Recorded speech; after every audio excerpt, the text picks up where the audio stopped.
برائی برے لوگوں سے نہیں، اچھے لوگوں کے چپ رہنے سے پھیلتی ہے۔ آج کی آیت کا ترجمہ۔ پناہ مانگتی ہوں اللہ کی شیطان مردود سے۔ شروع اللہ کا نام لے کر جو بڑا مہربان نہایت رحم والا ہے۔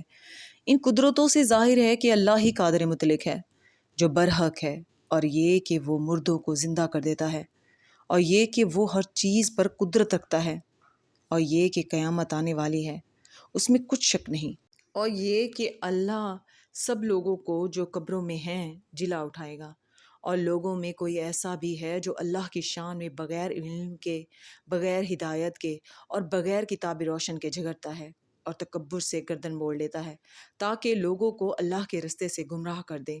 اس کے لیے دنیا میں ذلت ہے، اور قیامت کے دن ہم اسے عذاب آتش سوزاں کا مزہ چکھائیں گے۔ اے سرکش، یہ اس کفر کی سزا ہے جو تیرے ہاتھوں نے آگے بھیجا ہے، اور اللہ اپنے بندوں پر ظلم کرنے والا نہیں۔ صدق اللہ العظیم۔